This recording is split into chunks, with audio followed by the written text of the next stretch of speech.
Kisah-kisah dari tanah Nusantara memang tak ada habisnya. Keragaman suku, adat istiadat, hingga kepercayaan agama membuat Indonesia bagai sebuah sumur minyak ide cerita yang senantiasa mengalir. Problemnya memang soal pengisah cerita harus tahu di mana harus menggali, lalu bagaimana mengolahnya. Nah, ide membuat kisah horor berkelanjutan dari mitologi khas Jawa memang menarik. Dengan pengalamannya menggarap horor terlaris serta horor dengan makhluk khusus, Awi Suryadi di posisi sutradara tampak seperti tawaran yang cukup menjanjikan. Aku tertarik untuk melihat gimana dia bakal menghidupkan sosok-sosok horor dalam legenda. Tapi balik ke problem gali sumur minyak tadi, arahan horor Awi hanya bisa terlaksana maksimal jika dibarengi oleh naskah yang tahu di mana harus menggali dan mengolah kisah-kisah adaptasi ini. Dulu pernah jadi serial, kini kisah Tanah Jawa tampak memulai proyek pertama dari universe horror mereka dengan Pocong Gundul. Namun, sedari film krusialnya ini, kelemahan penulisan sudah amat sangat kentara.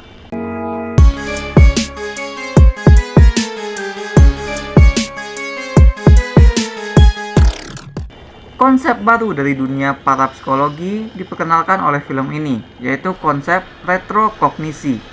Basically, itu adalah istilah untuk kemampuan paranormal bisa melihat masa lalu. Dalam film ini, retrokognisi bahkan bisa melakukan perjalanan ke masa lalu. Hao yang mewarisi kemampuan itu dari sang eyang, tinggal memegang benda milik seseorang, lalu dia bisa melihat apa yang terjadi pada empunya barang tersebut di masa lalu. Tadinya kemampuan ini Hao gunakan untuk kepentingan mengungkap sejarah. Tapi sepasang suami istri yang hadir di seminar Hao meminta pertolongan untuk mencari anak gadis mereka yang hilang. Dengan kemampuan retrokognisi, Hao mencoba menemukan siswi yang hilang di sekolah tersebut.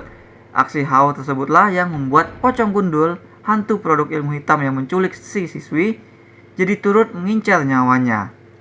Nah, penggambaran horor yang dilakukan film terhadap konsep paranormal tersebut cukup kreatif dan menyenangkan. Karena yang sebenarnya pergi ke masa lalu dalam retrokognisi film ini adalah korinnya si Hao, yang melihat semua peristiwa sebagai empunya barang yang dijadikan medium. Maka yang kita lihat adalah Deva Mahendra duduk di sana, tapi dari pantulan cermin-cermin yang ada, kita dapat melihat sosok aslinya, yaitu Sari, si siswi yang hilang. Untungnya film punya efek dan teknis yang mumpuni untuk menjelajahi lapangan bermain yang unik dari elemen horornya tersebut. Kita juga nggak susah menyejarkan diri dengan karakter, lantaran Hao di sana juga sama dengan kita, mengalami ketakutan yang dirasakan Sari saat kejadian. Jadi jump scare-nya akan efektif. Permainan kameranya akan benar-benar terasa membangun ke antisipasi kita untuk kejadian horor. Bukan hanya itu, film ini juga berhasil memvisualkan ketakutan psikologis Sari dan Hao, di antaranya lewat estetik kain kafan dan tanah kuburan. Serta ini yang menarik dan buatku kurang banyak dieksplorasi, yaitu elemen body horror. Apalah horor kearifan lokal tanpa ilmu hitam? Kisah Tanah Jawa Pocong Gundul juga mengeksplorasi soal klinik, menyandingkannya dengan pseudoscience. Ritual santet hingga kekuatan si pocong yang melahap sukma manusia lewat ujung jari, semua itu mengarah kepada adegan-adegan gangguan pada anggota tubuh manusia. Kita melihat karakter menjerit histeris saat tubuh mereka melakukan hal di luar normal, misalnya bola mata yang membesar hingga pop out keluar dari soketnya. Nah, hanya saja adegan-adegan horor yang kuat ini tidak ditimpakan kepada karakter utama. Deva Mahendra tampak sudah siap untuk tampil total, tapi karakternya tidak banyak mengalami development. Secara scare pun, karakter Sari yang diperankan secara natural oleh aktor remaja Naila Depurnama terasa dapat adegan yang jauh lebih mencekam. Padahal kalau dilihat-lihat, desain Journey Hao sebenarnya mirip dengan Kodrat. Film ini nge-set up cerita yang membuka untuk pertolongan-pertolongan Hao selanjutnya sebagai pembasmi hantu pengganggu manusia. Tapi tidak seperti Ustadz Kodrat, Hao tidak terasa seperti earn pertolongannya tersebut, karena Hao masih minim penggalian karakternya. Dia cuma berubah dari orang yang menggunakan ilmunya sebagai bahan seminar menjadi seorang pahlawan. Perubahannya tersebut minim inner journey, melainkan cuma karena si Pocong Gundul juga sekarang mengincar dirinya. Hubungan Hao dengan karakter lainnya juga tidak terflash out. Persoalan yang dibuka di bagian awal, yaitu tentang dia yang masih kecil dengan kejadian yang menimpa eyangnya, tidak pernah dijadikan hook dramatis oleh cerita, sehingga plot film ini terasa hampa. Ini jadi keputusan yang aneh karena setupnya itu sendiri dimainkan dengan dramatis, seolah bakal berpengaruh pada Hao saat dia dewasa nanti. Eyang meminta Hao kecil untuk stay selama Eyang retrokognisi ke masa lalu, tapi Hao malah pergi main keluar rumah bersama Rida, sahabatnya. Like, aku nungguin sepanjang durasi kapan Hao dewasa merasa bersalah atau at least terguncang oleh peristiwa kematian Eyangnya. Hook dramatis yang penting sebagai bangunan karakternya itu nggak ada. Karakter Hao berjalan lempeng saja. Sehingga ketika dia diganggu hantu pun, gangguannya tidak benar-benar terasa ngaruh ke emosi kita. Stake dia ngelakuin retrokognisi juga tidak dibangun, ya aturannya, pantangannya, atau semacamnya. Padahal sudah dilandaskan bahwa kemampuan tersebut berbahaya. Nah, biasanya kisah tentang orang yang bisa ke masa lalu akan berkaitan dengan bahasan, entah itu dia memperbaiki satu hal kecil atau mengkonfrontasi dengan suatu hal di masa lalu. Ya, atau yang lainnya ya, seputar gimana masa lalu itu jadi pembelajaran baginya untuk menangani masalah di masa sekarang. Film ini melibatkan karakter yang ke masa lampau, katakanlah untuk mencari info ngalahin setan, tapi secara keseluruhan film ini terasa kosong karena nggak actually punya sesuatu di balik perjalanan itu terhadap perkembangan karakter utamanya. Penceritaan tidak terbantu oleh tone yang terasa kemana-mana. Film ini seperti mengincar horor yang serius menakutkan, namun itu tidak pernah tercapai karena seringkali film malah jatuhnya lucu. Della Dartian berperan sebagai Rida, sahabat yang menjaga Hao setiap saat melakukan perjalanan mistis. Lucunya, Della berakting seperti sedang dalam sebuah film komedi. Tahu nggak gimana superhero Marvel seringkali nyeletuk konyol saat bertarung melawan supervillain di tengah bahaya mengancam dunia? Nah, Ridanya Della seringkali ngemarvelin kisah horor ini.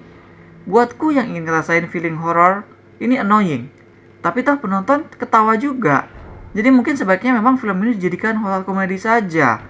Lagi pula, lihat saja desain pocongnya. Aku nggak tahu di mana letak seramnya pocong yang gundul, atau bahkan apakah hantu yang kepalanya gundul masih layak disebut pocong. Karena kan kalau kita bisa melihat gundulnya kepalanya, berarti dia sudah bukan hantu yang terbungkus kain kafan lagi. Jujur saja, penampakan hantu ini saat bersosok Iwake justru jauh lebih creepy dan disturbing. Saat full makeup pocong gundul, kesan seramnya jadi hilang, tinggal ngagetin doang.